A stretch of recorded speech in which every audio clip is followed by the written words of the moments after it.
नमस्कार, मैं हूं प्रोफेसर राजेंद्र प्रसाद पांडे, निदेशक अनुवाद अध्ययन एवं प्रशिक्षण विद्यापीठ, इग्नू, नई दिल्ली। आज की चर्चा का विषय है प्रवासी लेखन एवं सांस्कृतिक अनुवाद, diaspora writing and cultural translation. और ये चर्चा MTT 019 अनुवाद की राजनीति यानी पॉलिटिक्स ऑफ ट्रांसलेशन पेपर के अंतर्गत की जा रही है, जो कि MA ट्रांसलेशन स्टडीज प्रोग्राम का एक हिस्सा है, MA अनुवाद अध्ययन कार्यक्रम का एक हिस्सा है।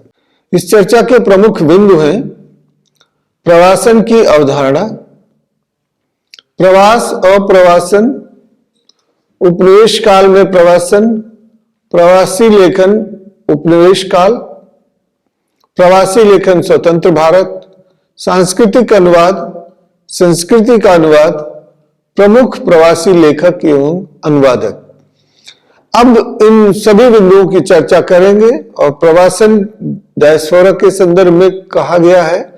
प्रवास का 2-3 अर्थ होता है, माइग्रेशन, इमिग्रेशन, इमिग्रेंट।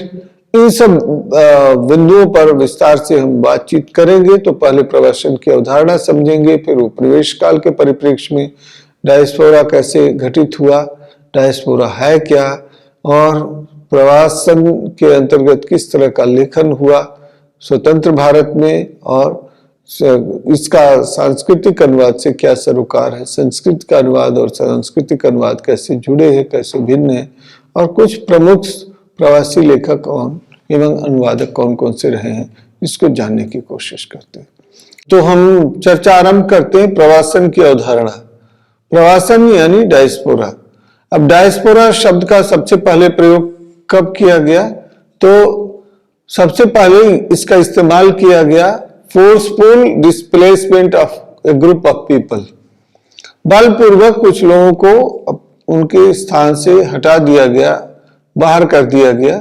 इसके संदर्भ में कहा जा सकता है कि कब घटना हुई थी। तो person of the Jews outside Israel from the restriction of the temple is Jerusalem, from Jerusalem in 587 to 86 BC before Christ, when they were exiled to Babylonia up to the present time।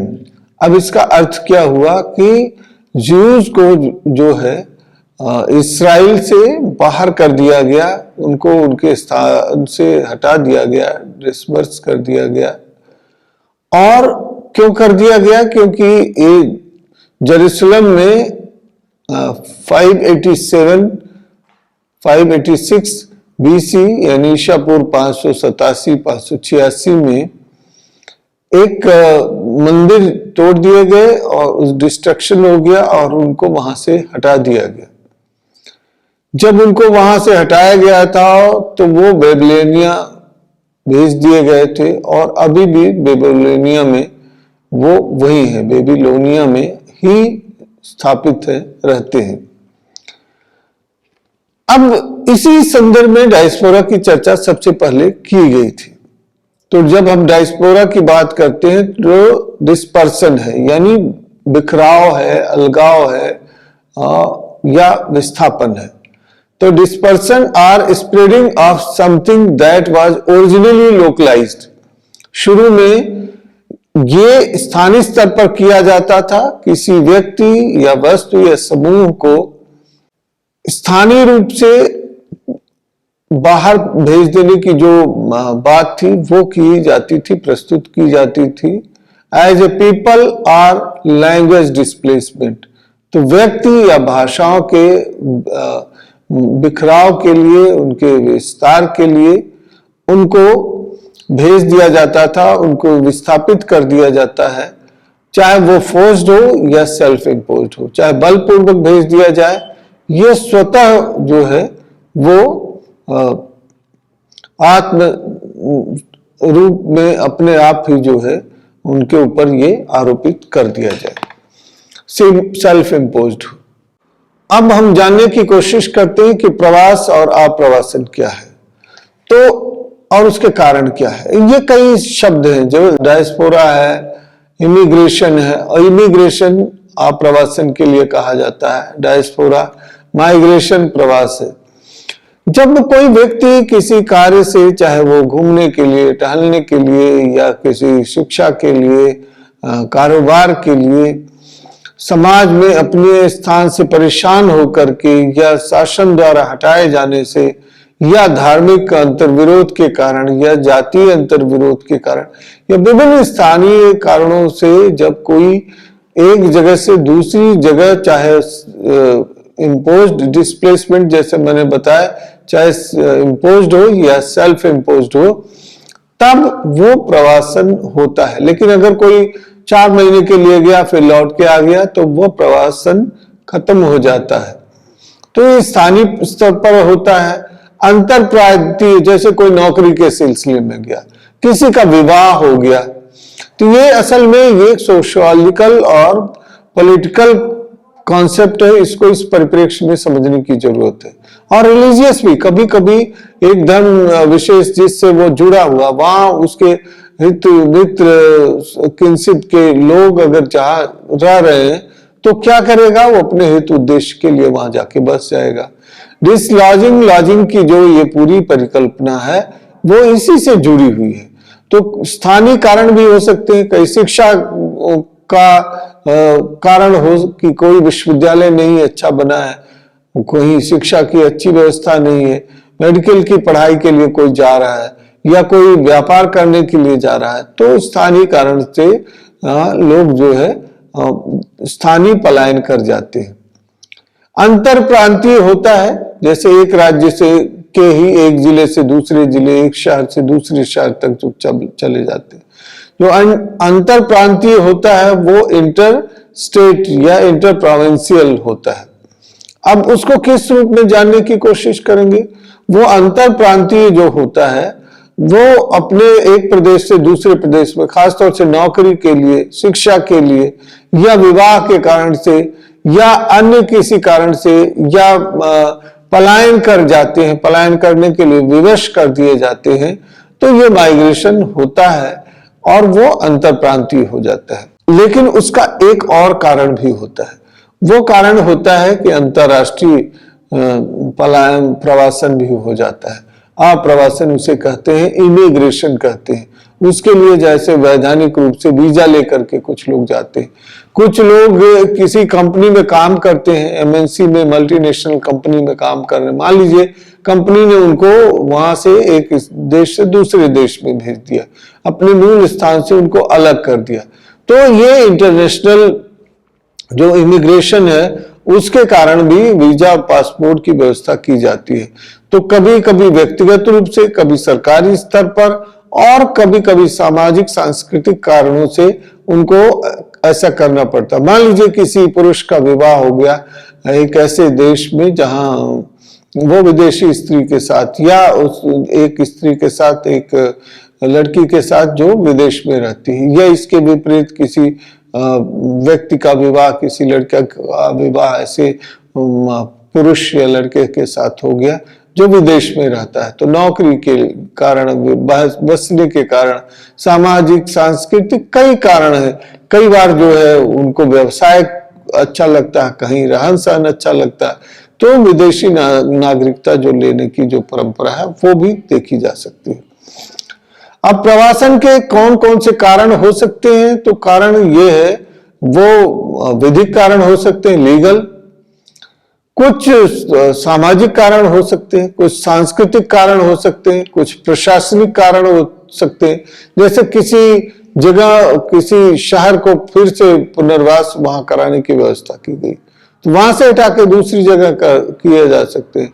जैसे झुग्गी झोपड़ी बस्तियों में जब वहां सुधार की बात होती, कहीं मेट्रो बन रहा है, कहीं धर्म उस शहर का फिर से पुनर्निर्माण हो रहा है, तो ऐसा किया जा सकता। अप्रवासन इमिग्रेशन जो है, ये एक देश से दूसरे देश में होता है, और इसके लिए वैलिड रीजन होने चाहिए और वैलिड अप्रूवल होनी चाहिए। विधिक कारण भी हो सकते हैं और विधिक कानूनी जो है स्वीकृति भी मिलनी चाहिए।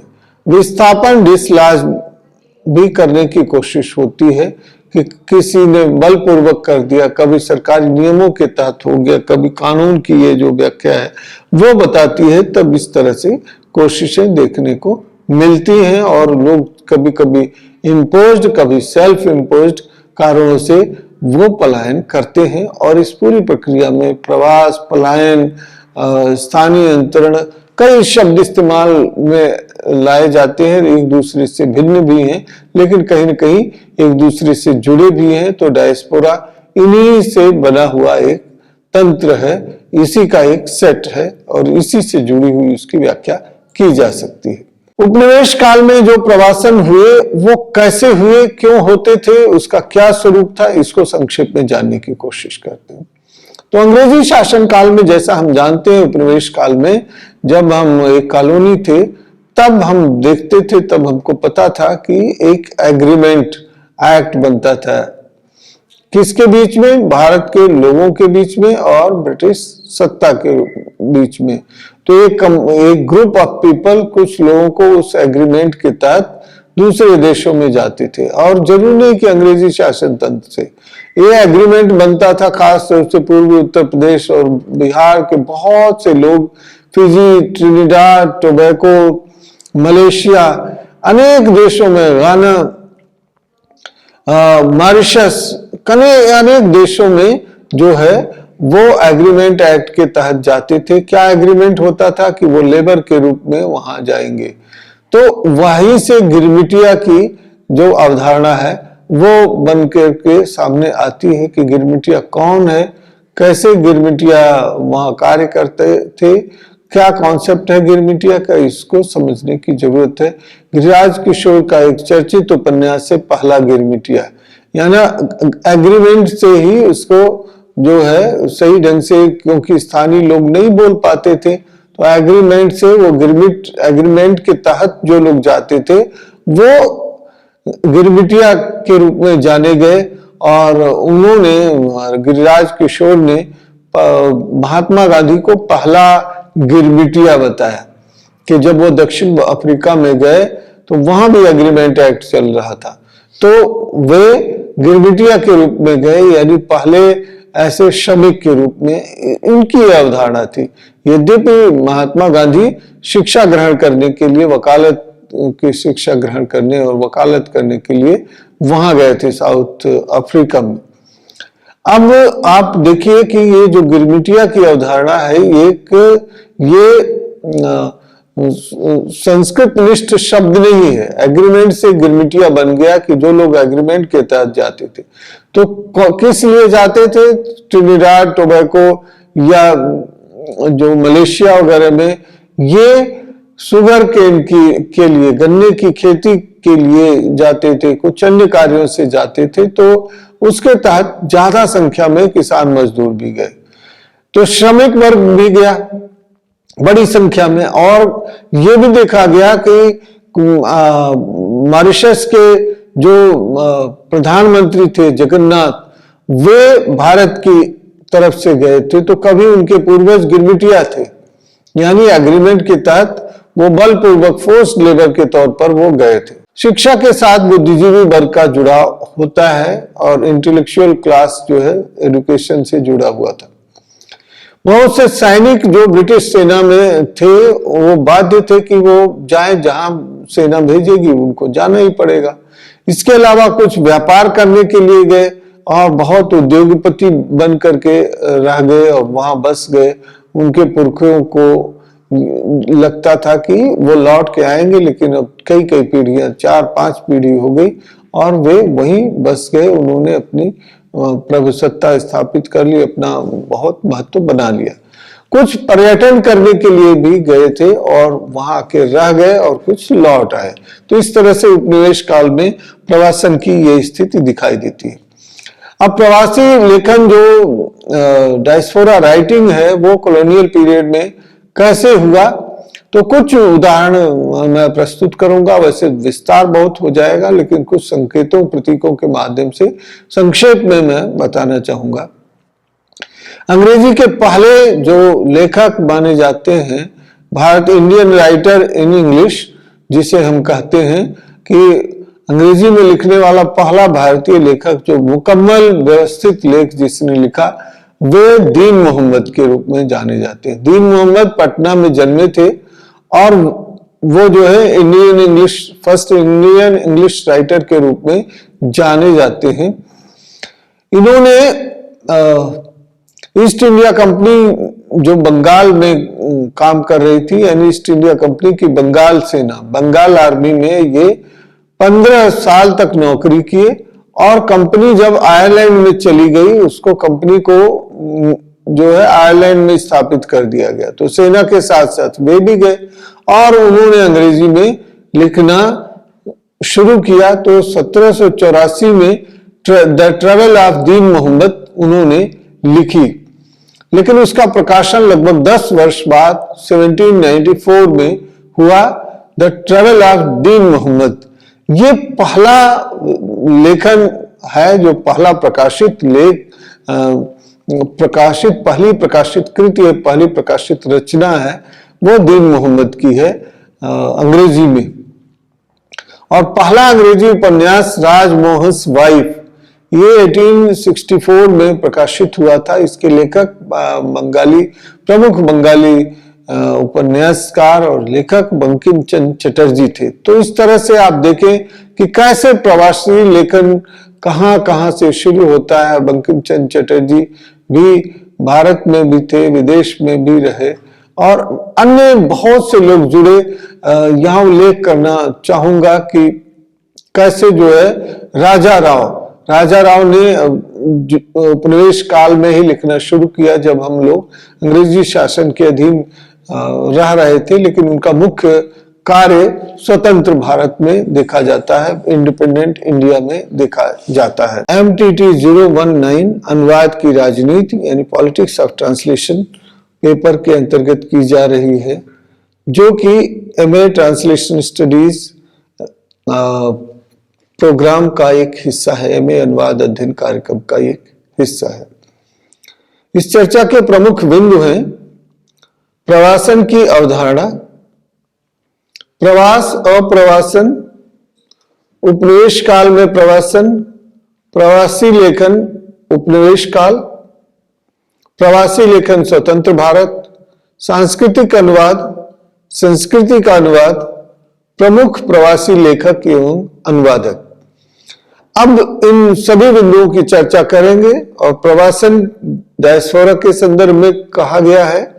प्रवास का 2-3 अर्थ होता है, माइग्रेशन, इमिग्रेशन, इमिग्रेंट। इन सब तो पहले प्रवासन की अवधारणा समझेंगे, फिर उपनिवेश काल के परिप्रेक्ष्य में डायस्पोरा कैसे घटित हुआ, डायस्पोरा है क्या, और प्रवासन के अंतर्गत किस तरह का लेखन हुआ स्वतंत्र भारत में, और इसका सांस्कृतिक अनुवाद से क्या सरोकार है, संस्कृत का अनुवाद और सांस्कृतिक अनुवाद कैसे जुड़े हैं, कैसे भिन्न है, और कुछ प्रमुख प्रवासी लेखक एवं अनुवादक कौन कौन से रहे हैं, इसको जानने की कोशिश करते हैं। तो सबसे पहले प्रवासन की अवधारणा की बात करते हैं। प्रवासन असल में अंग्रेजी के डायस्पोरा शब्द के अर्थ में इस्तेमाल किया जाता है।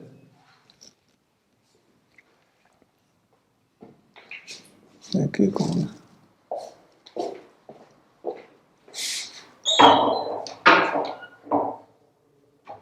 कौन वही गया,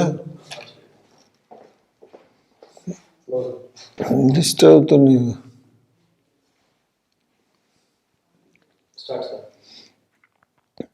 प्रवासन, तो हम चर्चा आरंभ करते हैं प्रवासन की अवधारणा। प्रवासन यानी डायस्पोरा। अब डायस्पोरा शब्द का सबसे पहले प्रयोग कब किया गया? तो सबसे पहले इसका इस्तेमाल किया गया forceful displacement of A group of people. बलपूर्वक कुछ लोगों को उनके स्थान से हटा दिया गया, बाहर कर दिया गया। इसके संदर्भ में कहा जा सकता है कि कब घटना हुई थी, तो डिस्पर्सन ऑफ ज्यूज जो थे जेम्स आउटसाइड इसराइल, उनको ज्यूज है, ये टाइपो एरर है, dispersion of the Jews outside Israel from the destruction of the temple is Jerusalem, from Jerusalem in 587 to 86 BC before Christ, when they were exiled to Babylonia up to the present time. अब इसका अर्थ क्या हुआ कि Jews को जो है Israel से बाहर कर दिया गया, उनको उनके स्थान से हटा दिया गया, डिसबर्स कर दिया गया। और क्यों कर दिया गया? क्योंकि ये जेरूसलम में 586 बीसी यानी ईसा पूर्व 587-586 में एक मंदिर तोड़ दिए गए और उस डिस्ट्रक्शन हो गया और उनको वहां से हटा दिया गया।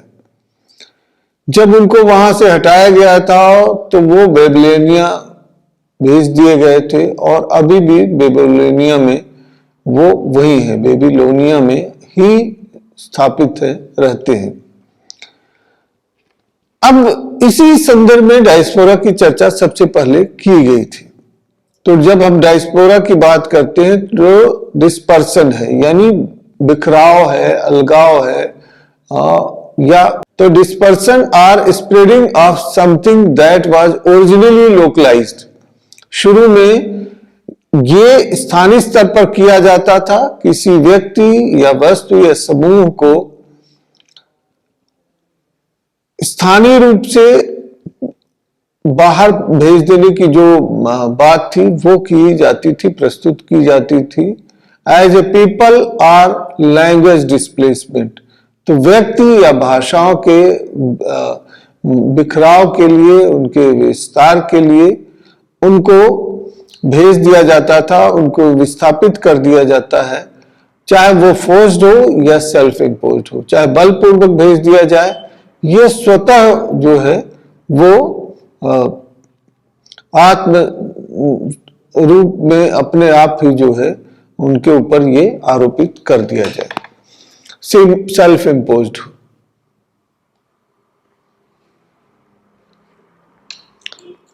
अब हम जानने की कोशिश करते हैं कि प्रवास और आप्रवासन क्या है, तो और उसके कारण क्या है। ये कई शब्द हैं, जो डायस्पोरा है, इमिग्रेशन है, और इमिग्रेशन आप्रवासन के लिए कहा जाता है, डायस्पोरा माइग्रेशन प्रवास है। जब कोई व्यक्ति किसी कार्य से, चाहे वो घूमने के लिए, टहलने के लिए या किसी शिक्षा के लिए, कारोबार के लिए, समाज में अपने स्थान से परेशान होकर के या शासन द्वारा हटाए जाने से या धार्मिक अंतर्विरोध के कारण या जातीय अंतर्विरोध के कारण या विभिन्न स्थानीय कारणों से जब कोई एक जगह से दूसरी जगह, चाहे इम्पोज्ड डिस्प्लेसमेंट जैसे मैंने बताया, चाहे इम्पोज्ड हो या सेल्फ इम्पोज्ड हो, तब वो प्रवासन होता है। लेकिन अगर कोई 4 महीने के लिए गया फिर लौट के आ गया तो वो प्रवासन खत्म हो जाता है। तो ये स्थानीय स्तर पर होता है। अंतर प्रांतीय, जैसे कोई नौकरी के सिलसिले में गया, किसी का विवाह हो गया, तो ये असल में ये सोशियोलॉजिकल और पॉलिटिकल कॉन्सेप्ट है, इसको इस परिप्रेक्ष्य में समझने की जरूरत है। और रिलीजियस भी, कभी कभी एक धर्म विशेष जिससे वो जुड़ा हुआ, वहां उसके हित मित्र किंसित के लोग अगर चाह रह रहे हैं तो क्या करेगा, वो अपने हित उद्देश्य के लिए वहां जाके बस जाएगा। डिसलॉजिंग, लॉजिंग की जो ये पूरी परिकल्पना है वो इसी से जुड़ी हुई है। तो स्थानीय कारण भी हो सकते हैं, कई शिक्षा का कारण हो कि कोई विश्वविद्यालय नहीं अच्छा बना है, कोई शिक्षा की अच्छी व्यवस्था नहीं है, मेडिकल की पढ़ाई के लिए कोई जा रहा है या कोई व्यापार करने के लिए जा रहा है, तो स्थानीय कारण से लोग जो है स्थानीय पलायन कर जाते हैं। अंतर प्रांत, एक राज्य से के ही एक जिले से दूसरे जिले, एक शहर से दूसरे शहर तक जो चले जाते हैं। जो अंतर प्रांतीय होता है वो इंटर स्टेट या इंटर प्रोविंशियल होता है। अब उसको किस रूप में जानने की कोशिश करेंगे। वो अंतर प्रांतीय जो होता है वो अपने एक प्रदेश से दूसरे प्रदेश में शिक्षा के लिए या विवाह के कारण से या अन्य किसी कारण से या पलायन कर जाते हैं, पलायन करने के लिए विवश कर दिए जाते हैं, तो ये माइग्रेशन होता भी हो जाता है। अप्रवासन उसे कहते हैं, इमिग्रेशन कहते हैं। उसके लिए जैसे वैधानिक रूप से वीजा लेकर के कुछ लोग जाते हैं, कुछ लोग किसी कंपनी में काम करते हैं, एमएनसी में, कंपनी ने उनको वहां से एक देश से दूसरे देश में भेज दिया, अपने मूल स्थान से उनको अलग कर दिया। तो ये इंटरनेशनल जो इमिग्रेशन है उसके कारण भी वीजा और पासपोर्ट की व्यवस्था की जाती है। तो कभी कभी व्यक्तिगत रूप से, कभी सरकारी स्तर पर और कभी कभी सामाजिक सांस्कृतिक कारणों से उनको ऐसा करना पड़ता। मान लीजिए किसी पुरुष का विवाह हो गया एक ऐसे देश में जहां वो विदेशी स्त्री के साथ या उस एक स्त्री के साथ एक लड़की के विपरीत किसी व्यक्ति का विवाह, किसी लड़के का विवाह ऐसे पुरुष या लड़के के साथ हो गया जो विदेश में रहता है। तो नौकरी के कारण, बसने के कारण, सामाजिक सांस्कृतिक कई कारण है। कई बार जो है उनको व्यवसाय अच्छा लगता है, कहीं रहन सहन अच्छा लगता है, तो विदेशी नागरिकता जो लेने की जो परंपरा है वो भी देखी जा सकती है। अब प्रवासन के कौन कौन से कारण हो सकते हैं? तो कारण ये है, वो विधिक कारण हो सकते हैं, लीगल, कुछ सामाजिक कारण हो सकते हैं, कुछ सांस्कृतिक कारण हो सकते हैं, कुछ प्रशासनिक कारण हो सकते हैं। जैसे किसी जगह, किसी शहर को फिर से पुनर्वास वहां कराने की व्यवस्था की गई, तो वहां से हटा के दूसरी जगह किए जा सकते हैं। जैसे झुग्गी झोपड़ी बस्तियों में जब वहां सुधार की बात होती, कहीं मेट्रो बन रहा है, कहीं उस शहर का फिर से पुनर्निर्माण हो रहा है, तो ऐसा किया जा सकता। अप्रवासन इमिग्रेशन जो है ये एक देश से दूसरे देश में होता है और इसके लिए वैलिड रीजन होने चाहिए और वैलिड अप्रूवल होनी चाहिए। विधिक कारण भी हो सकते हैं और विधिक कानूनी जो है स्वीकृति भी मिलनी चाहिए। विस्थापन, डिसलॉज भी करने की कोशिश होती है कि किसी ने बलपूर्वक कर दिया, कभी सरकारी नियमों के तहत हो गया, कभी कानून की ये जो व्याख्या है वो बताती है, तब इस तरह से कोशिशें देखने को मिलती हैं और लोग कभी कभी इम्पोज्ड, कभी सेल्फ इम्पोज्ड कारणों से वो पलायन करते हैं। और इस पूरी प्रक्रिया में प्रवास, पलायन, स्थानीयंतरण, कई शब्द इस्तेमाल में लाए जाते हैं, एक दूसरे से भिन्न भी हैं लेकिन कहीं न कहीं एक दूसरे से जुड़े भी हैं। तो डायस्पोरा इन्हीं से बना हुआ एक तंत्र है, इसी का एक सेट है और इसी से जुड़ी हुई उसकी व्याख्या की जा सकती है। उपनिवेश काल में जो प्रवासन हुए वो कैसे हुए, क्यों होते थे, उसका क्या स्वरूप था, इसको संक्षेप में जानने की कोशिश करते हैं। तो अंग्रेजी शासन काल में, जैसा हम जानते हैं, उपनिवेश काल में जब हम एक कॉलोनी थे तब हम देखते थे, तब हमको पता था कि एक एग्रीमेंट एक्ट बनता था लोगों के बीच में और सत्ता के बीच में। तो एक ग्रुप ऑफ पीपल, कुछ लोगों को उस एग्रीमेंट के तहत दूसरे देशों में जाते थे और जरूरी नहीं कि अंग्रेजी शासन तंत्र से ये एग्रीमेंट बनता था। खास तौर से पूर्वी उत्तर प्रदेश और बिहार के बहुत से लोग, फिजी, ट्रिनिडाद, टोबैको, मलेशिया, अनेक देशों में, गाना,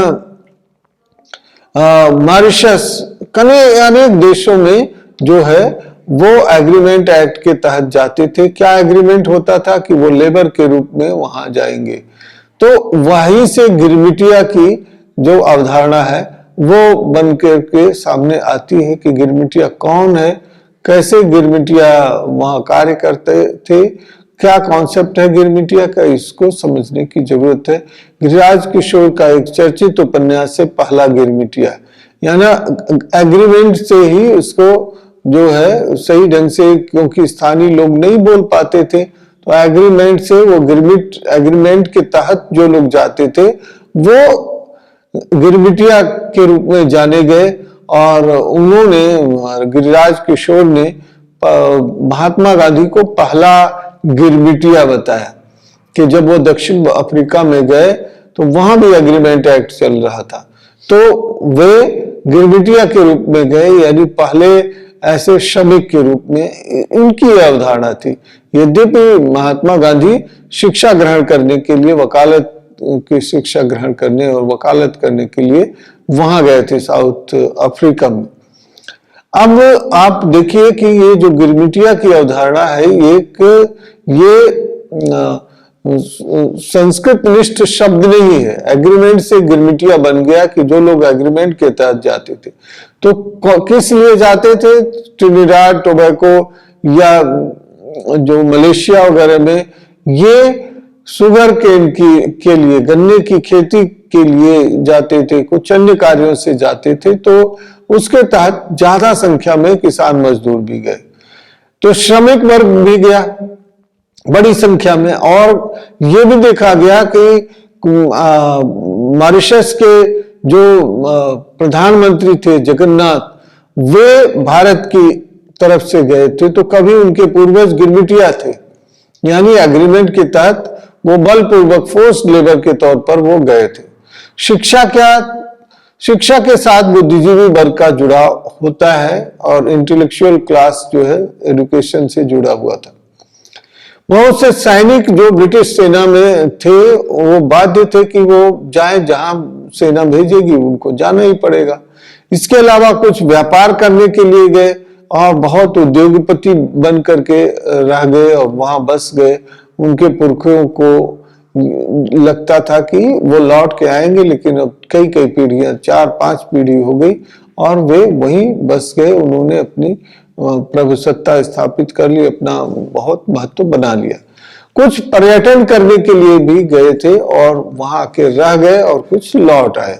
तो इस तरह से उपनिवेश काल में प्रवासन की ये स्थिति दिखाई देती है। अब प्रवासी लेखन जो डायस्पोरा राइटिंग है, वो कॉलोनियल पीरियड में कैसे हुआ, तो कुछ उदाहरण मैं प्रस्तुत करूंगा। वैसे विस्तार बहुत हो जाएगा, लेकिन कुछ संकेतों प्रतीकों के माध्यम से